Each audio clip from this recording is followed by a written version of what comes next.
नमस्कार मंडळी, नवीन एका इंटरेस्टिंग व्हिडिओमध्ये सर्वांचं मनापासून स्वागत आहे। मित्र, महाराष्ट्रातील दिव्यांग बांधवांसाठी ही व्हिडिओ अतिशय महत्त्वाची आहे। मित्र, राज्य सरकार असेल, प्रशासन असेल यांच्या माध्यमातून मे महिन्याचे पैसे लाभार्थ्यांच्या खात्यामध्ये वाटप केले, परंतु महाराष्ट्रातील अनेक लाभार्थी असे आहेत की त्यांच्या खात्यामध्ये मे महिना असेल किंवा मार्च महिना असेल, एप्रिल महिना असेल, या 2-2, 3-3 महिन्याचे पैसे जमा झालेले नाहीत। तर त्या लाभार्थ्यांच्या माध्यमातून प्रश्न विचारतो की सर, आम्ही अनेक वेळा तहसीलदार कार्यालयामध्ये गेलो होतो, तेथे जे त्यांना आवश्यक होते ते सर्व कागदपत्र सुद्धा आम्ही दिले, तरी सुद्धा आमचे पैसे आलेले नाहीत।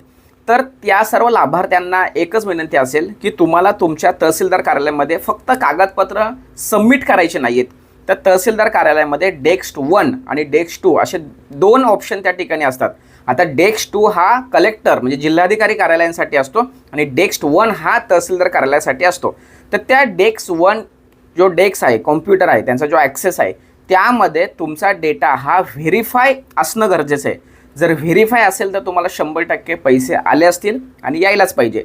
पण त्या ठिकाणी जर व्हेरीफाय अनसक्सेसफुल असेल किंवा व्हेरीफाय जर झालेलं नसेल तर मात्र तुम्हाला पैसे येणार नाहीत। तुम्ही कागदपत्र देताय खरी, पण ते कागदपत्र ते अधिकारी घेतात आणि बाजूला ठेवतात। पण तुम्हाला काय करायचं, आता त्या तहसीलदार कार्यालयामध्ये गेल्यानंतर तो जो काही स्क्रीनशॉट आहे तो स्क्रीनशॉट काढून घ्यायचा आहे मोबाईलमध्ये आणि तो मला पाठवायचा, लक्षात ठेवा। आणि त्यावरती आपण काम करणार, लक्षात ठेवा, कारण महाराष्ट्रातील प्रत्येक लाभार्थ्याला पैसे मिळाले पाहिजे याचा प्रयत्न आपण करतोय।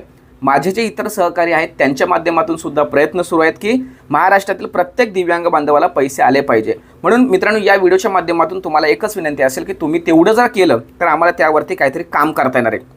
कारण तुम्ही आम्हाला प्रश्न विचारताय किंवा सर आम्हाला पैसे कधी येतील, पैसे कधी येतील, पण एक्झॅक्ट तुमच्या तहसीलदार कार्यालयाला तुमचं ॲप्लिकेशनचं स्टेटस नेमकं काय आहे, कुठे अडलं आहे, हे माहीत असल्याशिवाय आम्हाला मार्गदर्शन प्रॉपर करता येत नाही।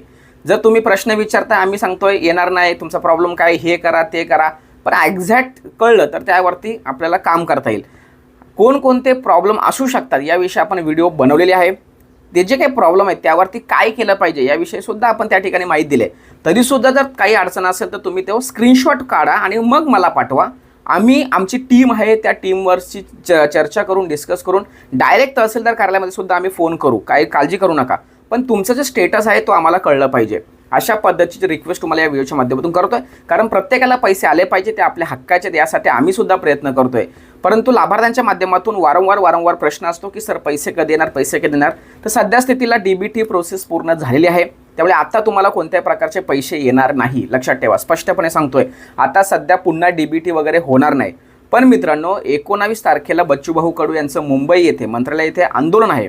तर त्या आंदोलनामध्ये महत्त्वाच्या काही बाबींवरती चर्चा होणार आहे आणि त्या चर्चेनंतर जर समजा काही निर्णय जर निघाला, सरकारने जर पुन्हा DBT करण्यासाठी संमती जर दिली, तर मात्र त्या चर्चेनुसार ज्यांना पैसे आलेले नाहीत तर त्यांना पैसे येण्याची शक्यता आहे। त्याविषयी त्याच दिवशी आपल्याला कळेल की नेमकं काय निर्णय होतोय।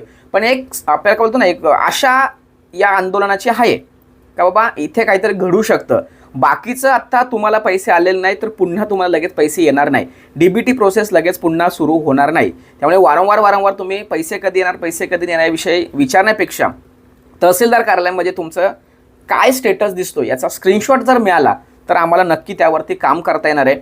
DBT प्रोसेस पुन्हा सुरू होणार नाही। आपला आता पुन्हा DBT प्रोसेस होण्यासाठी 19 तारखेची वाट बघावी लागणार असं या ठिकाणी वाटतंय।